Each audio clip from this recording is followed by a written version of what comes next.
नमस्कार, are Nidhi news में आप सभी का स्वागत है। और आज साक्षात्कार के लिए हमारे साथ एक ऐसी शख्सियत मौजूद हैं जिन्होंने शिक्षा, समाज सेवा और राजनीति के क्षेत्र में अपनी एक विशिष्ट पहचान बनाई। अलीगढ़ से एमएलसी, भारतीय जनता पार्टी के वरिष्ठ नेता और राष्ट्रीय स्वयंसेवक संघ के विचारों को जमीन पर उतारने वाले डॉक्टर मानवेंद्र प्रताप सिंह जी, आपका बहुत बहुत स्वागत है। बहुत बहुत धन्यवाद। एक शिक्षाविद के रूप में आपने युवाओं को नई दिशा दी और उसके साथ ही जनता की आवाज को सदन में शनह शनह उठाया। बात करेंगे सबसे पहले सरकार के 12 साल पूरे होने की। सरकार के 12 साल चूंकि पूरे हो चुके हैं और इसको लेकर देश भर में एक जश्न का माहौल है। इस मौके पर उनकी 5 बड़ी उपलब्धियों के विषय में सबसे पहले देश को स्वच्छ बनाने के लिए स्वच्छ भारत स्वस्थ भारत यह अभियान चलाया और उस अभियान के अंतर्गत लगभग 12 करोड़ टॉयलेट्स पूरे देश के अंदर देने का काम किया।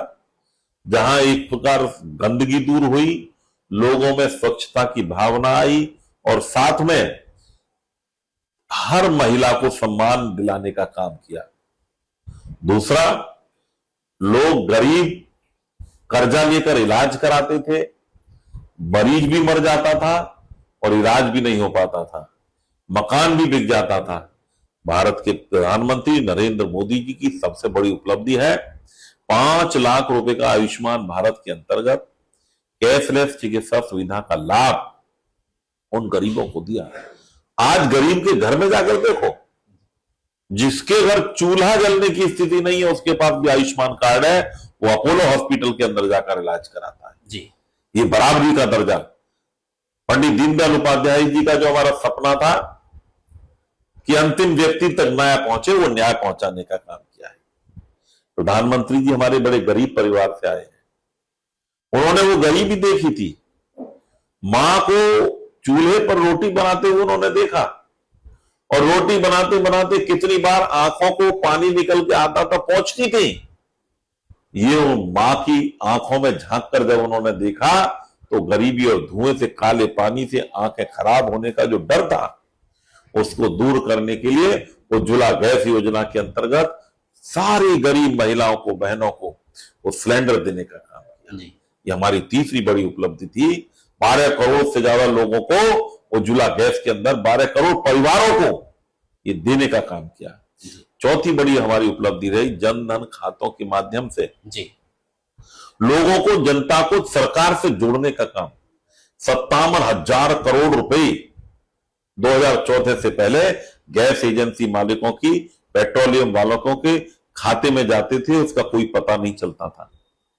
डायरेक्ट बेनिफिशियरी के द्वारा प्रधानमंत्री जी ने 57 करोड़ जनधन खाते खोले। आज प्रत्येक व्यक्ति का खाता बैंक के अंदर है। सरकारी योजना का जो लाभ मिलता है, जो सब्सिडी मिलती है, उसके सीधे अकाउंट में जाती है। प्रधानमंत्री राजीव गांधी ने एक समय कहा था कि सरकार, हम लोग 1 रुपया भेजते हैं और 15 पैसा गरीब तक पहुंचता है। ये राजीव गांधी का स्टेटमेंट था। आज प्रधानमंत्री नरेंद्र मोदी का स्टेटमेंट है कि हम 1 रुपया भेजते हैं, 1 रुपया का 1 रुपया उसके खाते में जाता है। ये जनधन खातों के कारण ही संभव हुआ है। किसान, गरीब किसान हमारी 5वीं बड़ी उपलब्धि है। गरीब किसान साहूकारों से लोन लेकर खेती में काम करता था जी। खेती गिरवी रख जाती थी, खेती बिक जाती थी। लेकिन आज किसान सम्मान निधि के आधार पर प्रधानमंत्री जी ने देश के 15 करोड़ से ज्यादा लोगों को जो सम्मान निधि भेजी है। आज किसान कर्ज मुक्त है, आज किसान स्वाभिमान से जीता है। ये किसान सम्मान निधि जो उसको मिलती है, इसके कारण से वो आज आगे बढ़ रहा है। और भी बहुत सारी हम उपलब्धियां बता सकते हैं। आपने 5 का, मैंने 5 गिनाई। चाहे अटल पेंशन योजना हो, चाहे गरीबों को जो 80 करोड़ लोगों को 5 किलो अनाज देने की योजना हो, हमारी मातृ वंदना योजना हो, बेटी बचाओ बेटी पढ़ाओ योजना हो, माने अगर हम एक बार में बोलते जाए तो 100 योजनाएं हो सकती हैं जिनके बारे में हम सब लोग बात कर सकते हैं। इसलिए आपकी इन योजनाओं को मैंने बताया। देश में हर एक बार जो है शिक्षाविदों ने और जो फिलोसोफर्स हैं उन्होंने कहा है कि देश का विकास शिक्षा पर काफी हद तक निर्भर करता है। लेकिन हाल में देखा गया है कि नीट की बात हो, सीयूईटी की बात हो, यहां तक कि सीबीएसई की जो करेक्शन था उसकी बात भी हो, वहां पर भी कहीं ना कहीं गड़बड़े पाई गई। निश्चित रूप से गड़बड़ें मिली हैं। जी पहले गड़बड़ियां मिलती थी, उनको छिपाया जाता था, जी उन पर पर्दा डालने की कोशिश की जाती थी। ये मोदी सरकार है, कोई छोटा हो या बड़ा हो, गड़बड़ी करेगा तो जेल जाएगा। अभी नीट की परीक्षा में भी बड़े बड़े लोग जेल गए। ये केवल इसलिए गए क्योंकि सरकार पारदर्शी तरीके से काम कर रही है। आप जिसको जिम्मेदारी दो, वो जिम्मेदार ही व्यक्ति वो गड़बड़ कर दे। पिता संरक्षक होता है, और यदि पिता ही हत्यारा बन जाए तो फिर उसको कौन रोक सकता है। नीट की परीक्षा में जी। जिन लोगों को पेपर सेटिंग की जिम्मेदारी थी, जिन लोगों के ऊपर पारदर्शी तरीके से काम करने की जिम्मेदारी थी, उन्होंने गड़बड़ की और सरकार ने उनके खिलाफ तुरंत एक्शन लिया, उनको हटाने का काम किया। चेयरमैन को भी हटाया सीबीएसई से, सेक्रेटरी को भी हटाया, नए लोगों को लाने की व्यवस्था हुई है और कोशिश की जा रही है पूरी पारदर्शी तरीके से एक एक व्यवस्था हो। प्रधानमंत्री खुद मॉनिटरिंग कर रहे हैं। अब चूंकि उस समय, पुराने समय में सोशल मीडिया, आईटी इतना नहीं था, लोगों को पता नहीं पड़ती थी, और पेपर लीक आज एक मिनट में होता है, पूरे देश में फैल जाता है। व्हाट्सएप और इंस्टाग्राम और हमारे तमाम जो सोशल मीडिया हैंडल्स हैं, तो पहले ये सब नहीं हो पाता था। लेकिन इन सब में, साइबर युग में, हम लोगों को और पक्की तैयारी करके आगे बढ़ेंगे। निश्चित मानिए, हमारा छात्र का भविष्य वो सुरक्षित है, उसके साथ किसी को खिलवाड़ नहीं होने दिया जाएगा। देश में इन परीक्षाओं की गड़बड़ी को लेकर युवाओं का जेनजीस का एक आंदोलन तैयार हो गया है कॉकरोच जनता पार्टी के नाम से, और वो शिक्षा मंत्री के इस्तीफे की मांग कर रहे हैं। देखिए, कॉकरोच का काम क्या होता है? गंदगी ढूंढना। कॉकरोच हमेशा गंदगी ढूंढने का काम करता है। अगर उन्हें कोई ऐसा नाम रखना था, पार्टी बनानी या राजनीतिक दल बनाना है, तो एक अच्छा शुद्ध नाम रखना चाहिए था, पवित्रता का नाम रखना चाहिए था। आप मैदान में आइए, तमाम लगभग 2-2.5 हजार राजनीतिक दल हैं, एक और राजनीतिक दल आता है तो उसका स्वागत है। लोकतंत्र है, लोकतंत्र में सबको अधिकार है।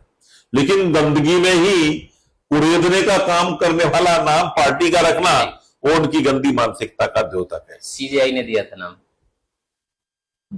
जो गंदी मानसिकता का द्योतक है, अगर ये इस प्रकार का कॉकरोच गंदगी ढूंढने का काम करता है, आप शुद्धता और पारदर्शी ढूंढने के काम आप करिए, निश्चित रूप से आगे बढ़ने का काम होगा। कोई जैन जी भारत के अंदर नाराज नहीं है जी। जैन जी देश के साथ है, जैन जी मोदी के साथ है, और उसी का परिणाम है कि हर प्रदेश के अंदर भाजपा की सरकार बन रही है।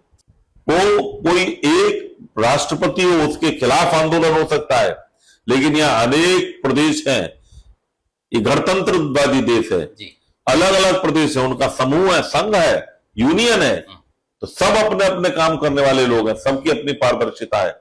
इसलिए जैन जी जैसे आंदोलन वो भारत के अंदर कभी सफल नहीं हो सकते। क्यों? क्योंकि उन जैन जी की इच्छा के आधार पर जैन जी ही भारत की सरकार और प्रदेशों को, सरकारों को चुनने का काम कर रहे हैं, उनके मन के अनुसार ही काम हो रहा है। ये जो आंदोलन खड़ा हुआ है, जंतर मंतर पर प्रदर्शन हुआ था, काफी लोगों की भीड़ देखी गई थी, और ये आंदोलन लगातार बढ़ रहा है, क्या आगामी चुनावों पर इसका कोई दुष्प्रभाव पड़ेगा? कोई आंदोलन किसी प्रकार का नहीं बढ़ रहा है। जैन जी पूरी तरह से सरकार और देश के साथ खड़ी है, क्योंकि उन्हीं की मनोकामना और इच्छाओं के अनुसार, उन्हीं के वोट के आधार पर सरकारें चुनी जा रही हैं। निश्चित मानिए, ये इस प्रकार के कुछ जो कुकर्मुत्ते हैं, जो इस प्रकार का भ्रम फैलाने की कोशिश कर रहे हैं, वो स्वयं धराशायी होंगे। उत्तर प्रदेश की शिक्षा व्यवस्था की हम बात करते हैं, क्योंकि आप शिक्षा के क्षेत्र से जुड़े हैं, शिक्षाविद हैं। उत्तर प्रदेश के अगर हम बेसिक शिक्षा के स्कूलों की बात करें या फिर माध्यमिक शिक्षा के स्कूलों की बात करें, तो बहुत अच्छी स्थिति नहीं है, चिंताजनक है। आज कैसे देखते हैं? आज उत्तर प्रदेश की शिक्षा पूरे देश की शिक्षा का ग्रोथ इंजन है। पहले उत्तर प्रदेश के विद्यालयों में बाउंड्री नहीं थी, स्कूल कहां शुरू है कहां खत्म होगा पता नहीं था, भूसा भरा रहता था। जो इस प्रकार की स्थितियां रहती थी, और उन स्थितियों के कारण से वहां पर पशु बैठे रहते थे, कंडे उपले भरे रहते थे स्कूलों में, फर्श नहीं थे, दीवारें नहीं थी। आज आप जाकर देखिए, प्रत्येक विद्यालय की बाउंड्री वॉल बनी है। आज आप और जाकर देखिए, प्रत्येक विद्यालय के अंदर बिजली का कनेक्शन दिया गया है। आज आप जाकर देखिए, प्रत्येक विद्यालय के अंदर टॉयलेट की व्यवस्था की है। आज आप और जाकर देखिए कि सारे कमरों में फर्श मिलेगा, टाइल्स मिलेंगी। आज वहां पर सब चारों तरफ पेड़ पौधे के साथ साथ वहां पर रसोईया मिलेगा, वहां पर बच्चों के बैठने के लिए फर्नीचर मिलेगा, वहां पर बच्चों के लिए किताबें उपलब्ध हैं, बच्चों के लिए यूनिफॉर्म है। सब प्रकार से कायाकल्प जो हुआ है उसी का परिणाम है कि भारत जो बेसिक एजुकेशन के मामले में 27 में और 28 में स्थान पर उत्तर प्रदेश रहता था 2017 से पहले, आज वो पहले और दूसरे स्थान पर कायाकल्प के माध्यम से ही है। यही उत्तर प्रदेश के मुख्यमंत्री योगी आदित्यनाथ जी के नेतृत्व में परिवर्तन का द्योतक है। लेकिन ये तो बिल्डिंग्स की बात नहीं सर, अगर स्कूलों की व्यवस्था इतनी ही अच्छी होती तो क्यों हमारे लोग प्राइवेट स्कूलों की तरफ दौड़ रहे हैं? सरकारी स्कूल में ना तो किसी उद्योगपति के ना किसी पॉलिटिशियन के कोई बच्चा नहीं पढ़ाना चाहता, क्योंकि उन्हें पता है कि कहीं ना कहीं वहां के जो स्कूल है बेसिक के, या अगर आप माध्यमिक शिक्षा के भी स्कूलों की बात करें, निश्चित रूप से किसी जो उद्योगपति हैं उनके बच्चे नहीं है। उद्योगपति बड़ी फीस देने में सक्षम होते हैं जी। उनको एसी क्लासरूम चाहिए, उनको एसी ट्रांसपोर्टेशन चाहिए। ये गरीब का बच्चा है जिसकी चिंता उत्तर प्रदेश के मुख्यमंत्री करते हैं। ये गरीब का बच्चा है जिसकी चिंता हमारे प्रदेश के हमारे मंत्री करते हैं, हम सब लोग करते हैं। और उस गरीब के बच्चे को भी आप देखिए, आज उन्हीं गरीब के बच्चों में से आईएएस और पीसीएस निकल कर जा रहे हैं।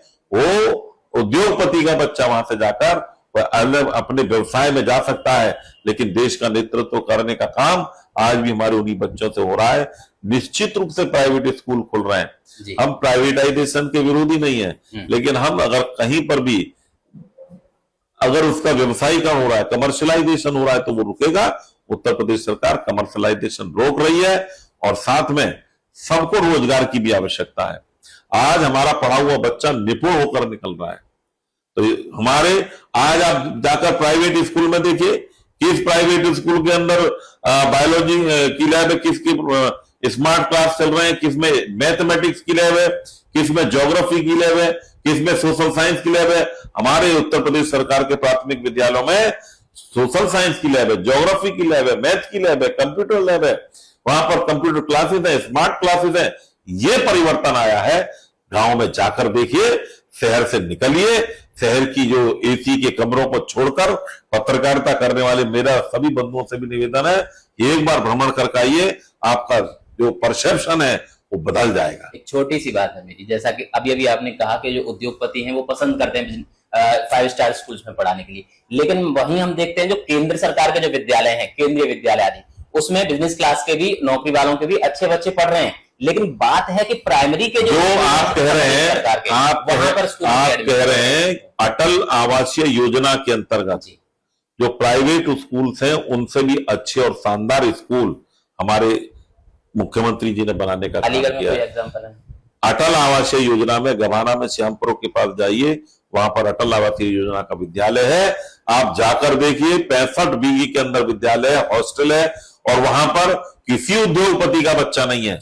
वहां पर जो श्रमिक है, जिनके हमारे श्रमिक पोर्टल पर रजिस्ट्रेशन है, केवल उनके बच्चे हैं। और शानदार प्राइवेट स्कूल से भी अच्छी और शानदार पढ़ाई वहां पर हो रही है।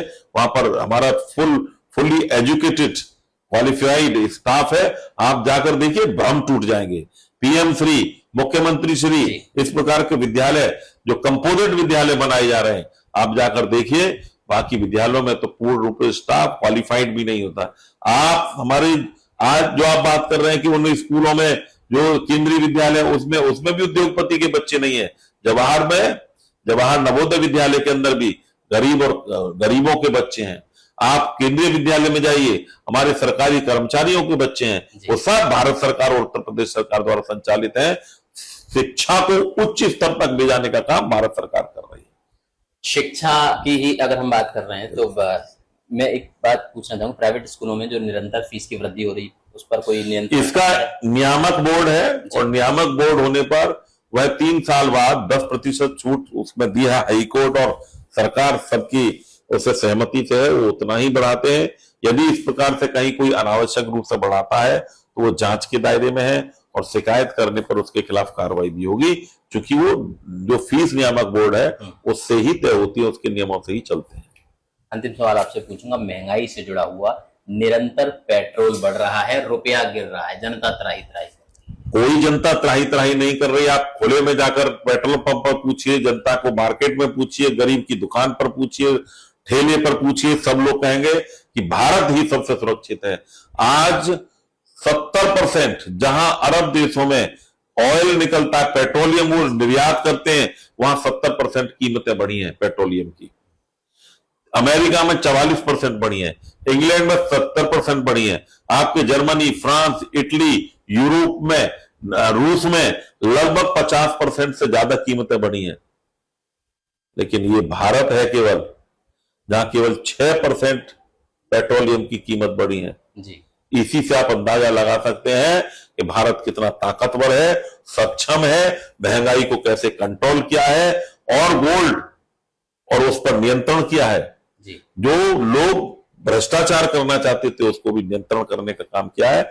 निश्चित मानिए आज भारत की जीडीपी पूरी दुनिया में 7.8 का अनुमान आया है जी। जो हमारी विश्व की रेटिंग एजेंसियां हैं 7.8 रेटिंग के आधार पर, जीडीपी के आधार पर पूरी दुनिया की सबसे बड़ी तेजी से उभरती हुई आर्थिक शक्ति है।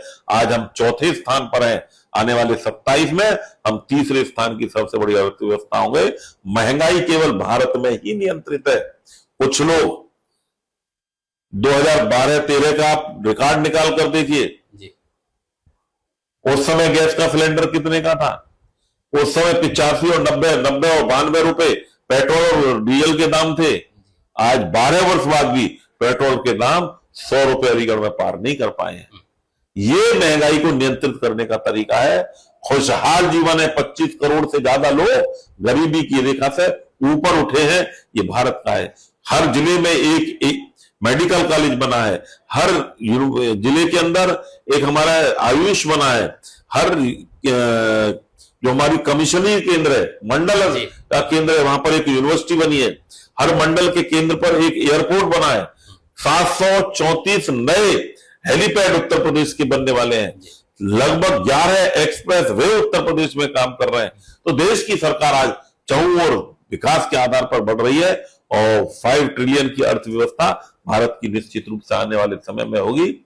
यही भारत की आर्थिक शक्ति का आधार है, सैन्य शक्ति का आधार है, राजनीतिक रूप में हम लोग मजबूत हैं।